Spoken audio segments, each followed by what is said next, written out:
For centuries, the British royal family has operated under a strict set of rules, governing everything from how they dress to how they dine.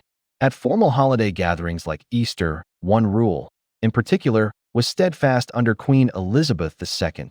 Children did not eat with the adults. Not even future kings like Prince William or his brother Prince Harry were exempt, being sent to the nursery for their meals until they were deemed old enough. But now, with a new monarch, there's speculation that things might be changing. While nothing has been officially confirmed by the palace, several reports and royal experts suggest that King Charles III might be ready to relax that long-standing tradition for his youngest grandson, Prince Louis. This isn't just about a seating arrangement. It's a powerful symbol of a monarchy in transition, and it hints at the king's affection for his spirited grandson. To understand why a potential change is such a big deal, we have to look back at the world it comes from. Under Queen Elizabeth II, the rules were crystal clear. Formal dinners were for grown-ups. This wasn't just a preference. It was a core part of a royal upbringing. According to former royal chef Darren McGrady, who served in the palaces for 15 years, young royals were kept separate from the adults during all formal meals, including holidays like Christmas and Easter.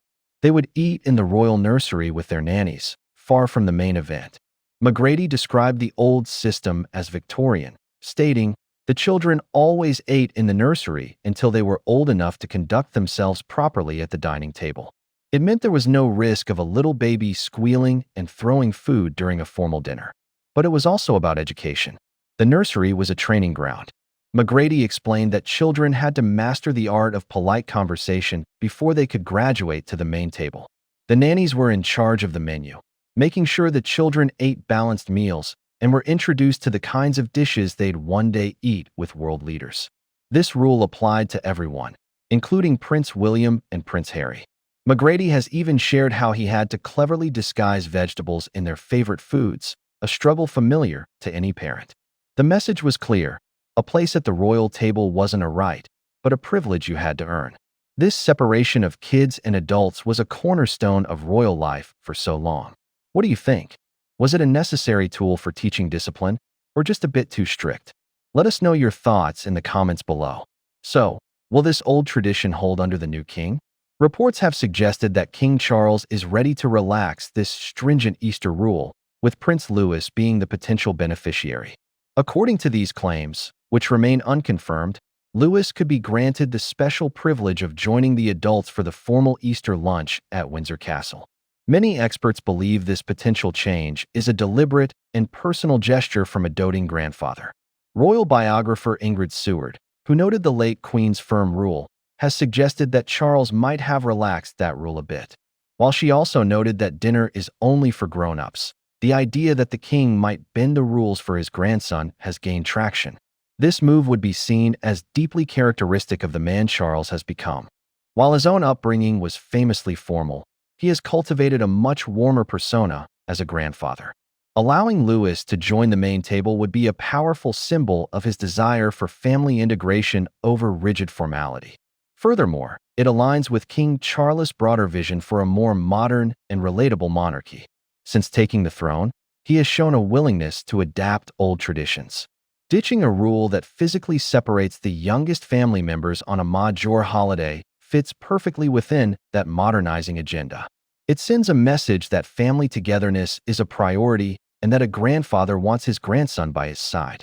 This potential shift for Prince Louis didn't just appear out of nowhere. It's the result of a decades-long evolution in royal parenting, a quiet revolution that really began with his grandmother, Princess Diana. Before her, the royal approach to raising children was largely formal and detached, but Diana shattered that mold. She was a hands-on mother, determined to give William and Harry a glimpse of life beyond palace walls. She took them to McDonald's, theme parks, and on visits to homeless shelters. Her actions humanized the royal family, showing the world it was possible to be a princess and a present, affectionate mother. This had a profound influence on her sons. Prince William, in particular, has championed a new model of royal life with Kate Middleton, one that emphasizes normalcy and emotional openness for their own children. We see this in their decision to move to Adelaide Cottage for a more grounded upbringing and in how they balance public duty with family life. By reportedly considering a change to the old dining rule for Louis, King Charles is signaling his approval of William and Kate's modern parenting style. It's as if Diana's revolution has finally been embraced by the institution itself, with the king helping to build a more emotionally connected future for the monarchy. What makes this potential change so fascinating is that King Charles is, himself, a man of incredibly strict personal rules and habits. This is not a monarch who takes things lightly, especially his food. His culinary world is governed by well-documented and deeply ingrained preferences. For decades, Charles has followed a disciplined no-lunch rule, believing it keeps him focused during his demanding workday. His personal menu has a list of bans. Garlic is forbidden, a rule inherited from his mother to avoid any awkwardness during conversations. He famously banned foie gras from all royal residences back in 2008 over ethical concerns about animal welfare. He also reportedly dislikes chocolate and coffee. His rituals are just as specific. His tea must be prepared with loose leaves, and the water for his green tea must be heated to precisely 70 degrees Celsius. And then there's the famous egg. It's said he requires a single coddled egg, cooked for just 2 to 3 minutes, to be hidden under his side salad with every meal. He then mashes the egg into the leaves to create his own dressing.